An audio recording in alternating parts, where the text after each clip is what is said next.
Здравствуйте, дорогие друзья! Меня зовут Виктория Андерсон. Я специалист позитивной психологии, женский коуч, основатель школы осознанного питания Nordic Balance и диетолог. Мое последнее видео было посвящено детскому ожирению, после которого я получила немеренное количество писем и просьб о том, чтобы я записала еще видео, которое будет посвящено подростковому ожирению. И поэтому сегодня мы поговорим именно об этом, об избыточном весе у подростков. Я бы хотела свое видео разделить на две части. В первую часть посвятить тому, чего мы не имеем права делать, нельзя так поступать с подростками, с нашими детками. И второе, что мы как родители должны делать вместе с нашими подростками. Итак, у нас сейчас на дворе 21 век, всем рекламы абсолютно посвящены продуктам питания, каким-то чипсам, каким-то пиццам, конфетам, шоколадкам с подарками, киндер-эгг и так далее. Да? И, конечно же, это все влияет на психику наших подростков. В отличие от психики детской, когда мы говорили, что все зависит от нас, и пищевые привычки очень легко вложить в наших деток, но наступает такой период жизни, когда дети наши взрослеют, у них появляются какие-то карманные деньги, и, к сожалению, у родителей или к счастью уже нет возможности постоянно контролировать наших подростков. И вот здесь все начинается. Чего нельзя делать родителям, если вы заметили, что ваш ребенок имеет избыточный вес?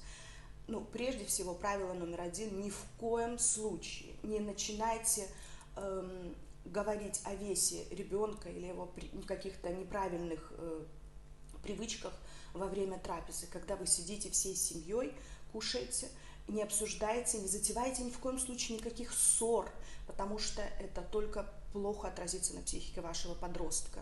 Не говорите о каких-то школьных проблемах, не нужно упреков делать ребенку в этот момент. Трапеза должна завершиться или сопровождаться спокойной, дружественной атмосферой.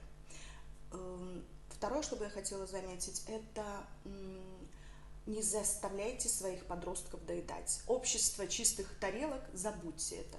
Если ребенок поел и сказал, что он больше не хочет, пожалуйста, его не заставляйте доедать и говорить, что ты не встанешь из-за стола, пока ты не доешь и так далее. Подросток сам знает, сколько ему нужно. Главное, следите, чтобы он поел, да, нормально. А если он не хочет доесть все полностью до последней крошки, то не нужно ему об этом напоминать, упрекать, заставлять. Нельзя поощрять подростка едой. Типа, если ты получишь хорошую оценку, вот тебе денежка, иди поешь в Макдональдсе, да. У ребенка таким образом будут тоже вырабатываться какие-то дисгармония, что такое вредно, а что такое не вредная, да, пища. Не нужно говорить ему, что мы тебе дадим конфеты, если он в более таком маленьком возрасте, подросток или только начинающий, да, или же пойдешь в ресторан и купишь себе в том же Макдональдсе гамбургер. Этого делать тоже не нужно. Пищевые запреты тоже нужно исключить полностью из вашего обихода.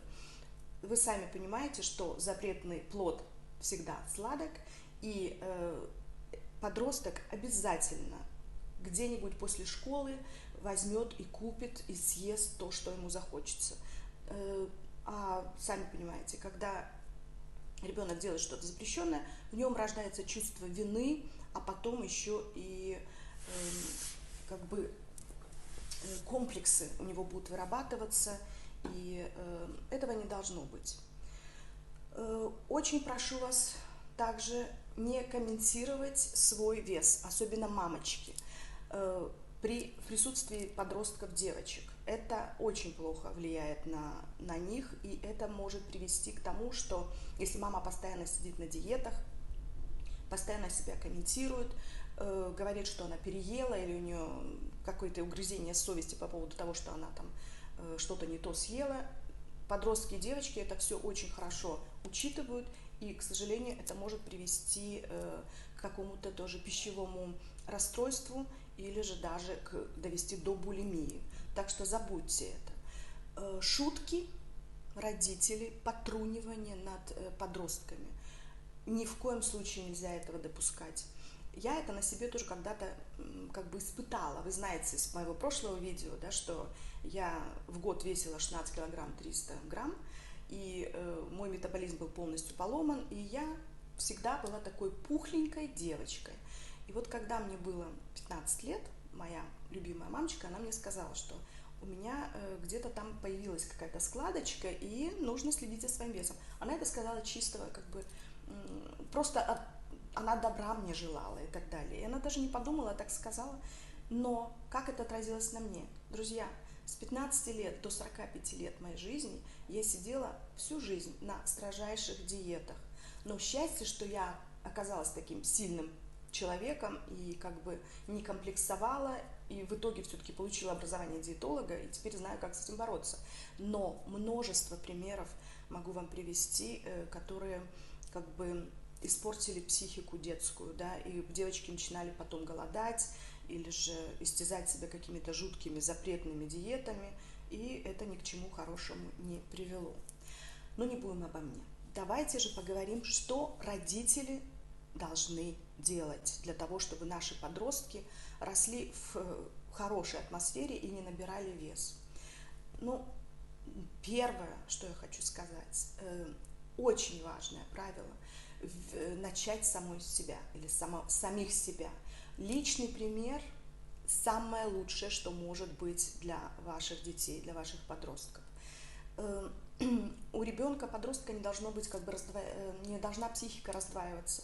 Если вы будете его заставлять кушать брокколи, а сами будете сидеть и кушать какие-то салаты с майонезами, то, естественно, это не будет являться каким-либо примером.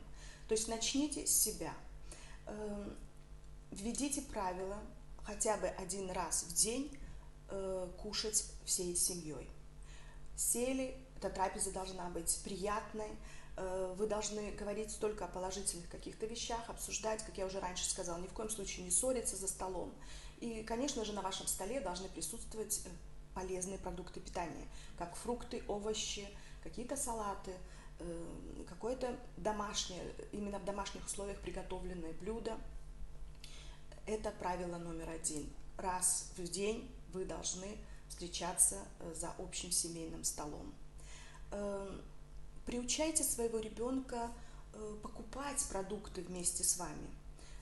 Подросток будет видеть, на каких продуктах правильных и полезных у каких полок вы останавливаетесь, что вы берете, будете обсуждать вместе со своим подростком, что бы он хотел приготовить или чтобы вы приготовили на ужин. И совместные такие покупки, они тоже очень хорошо формируют привычки у подростков. Приучайте своих подростков готовить вместе с вами. Это так здорово, это так объединяет вас с вашими детьми и приучит ребенка, опять же, к правильному образу жизни. И это так интересно, и, как я уже сказала, это вас объединит.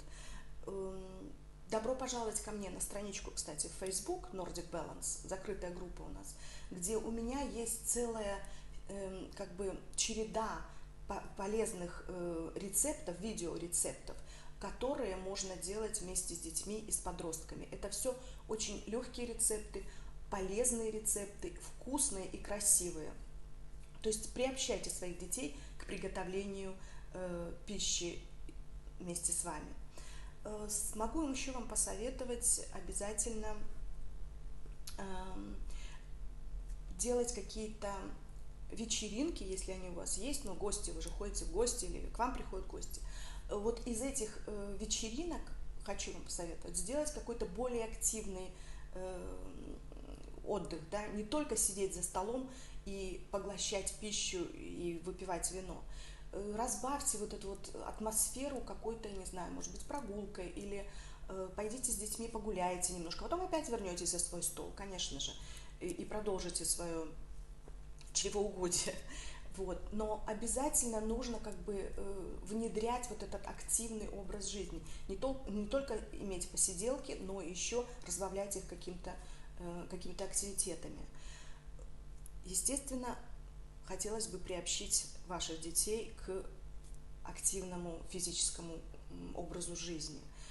опять начните с себя. Берите своих детей, ведите их в спортзалы, в фитнес-клубы. Если у вас дочка, пойдите с ней на какую-то аэробику, это тоже вас объединит. И ребенок, во-первых, больше откроется перед вами, как бы у вас будет больше общих тем для обсуждения, и это будет также приносить большую пользу вашим подросткам. Если ваши дети говорят, что они не любят физическую активность, не верьте им. Значит, просто-напросто вам нужно помочь вашему ребенку найти именно тот спорт, который его сможет заинтересовать. Попробуйте, поинтересуйтесь вместе, каким бы спортом они хотели заняться. Ну, как я уже перечислила ранее, хотя бы раз в неделю вы должны выйти на улицу и поиграть с вашими подростками на улице. Я не знаю, покататься на лыжах, на санках или коньках, если есть зима, на велосипедах, или же хотя бы просто-напросто введите привычку раз в день выходить на прогулки. Я знаю, как тяжело оттащить подростка от их компьютеров, планшетов, от каких-то фильмов и так далее. Но все же будьте мудрее, пытайтесь, уговаривайте. Если ребенок хорошо сегодня не захотел с вами пойти, вы пошли сами погулять, примените немножечко какой бы хитрости, да, какой-нибудь. Сделайте интересные фотографии. И потом, когда вернетесь домой, покажите своему подростку, вот, что вы видели, где вы были. И вполне возможно, что в следующий раз ваш любимый подросток с удовольствием пойдет с вами погулять. Так что по поводу семейного отдыха, ваших активных ужинов и так далее, которые должны тоже иметь какие-то игровые акценты, активный образ жизни, это обязательно нужно иметь.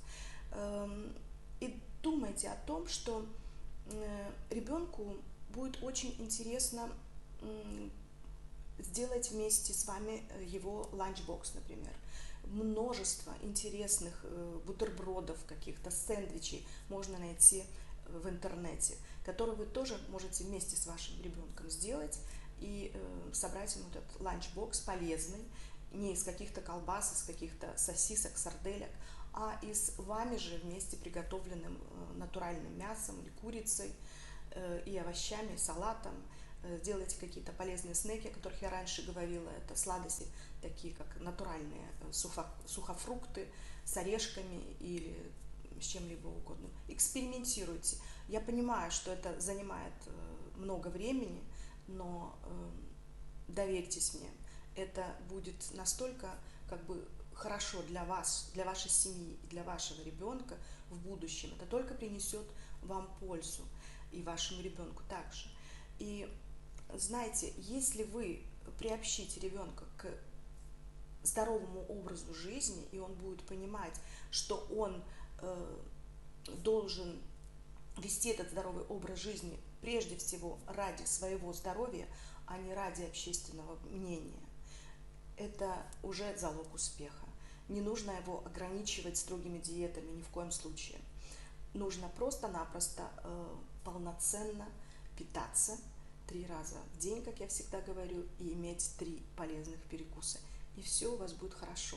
И когда ребенок будет смотреть на то, как вы сами питаетесь и какой образ жизни вы сами ведете, то все будет гораздо проще, и лишние килограммы у ваших подростков очень быстро уйдут. И прежде всего личный пример. В Дании есть школы-интернаты, где отдают своих подростков родители на 3 месяца. Там их учат правильно питаться и занимаются с ними спортом, считают, правда, там калории и так далее.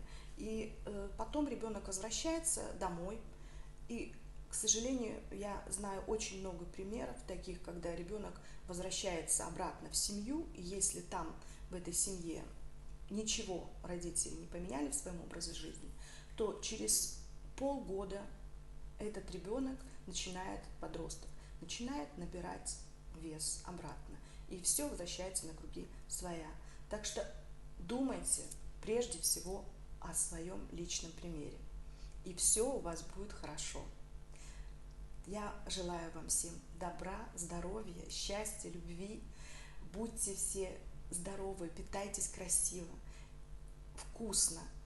И всегда думайте о том, что мы едим для того, чтобы жить, а не живем, чтобы есть. С вами была сегодня Виктория Андерсон. Приходите ко мне в мою школу Nordic Balance, приходите ко мне на Facebook, подписывайтесь на мой YouTube канал, задавайте вопросы, будем обсуждать новые темы, я с удовольствием поделюсь своим опытом, знаниями со всеми вами. С любовью, с вами была сегодня Виктория. Пока!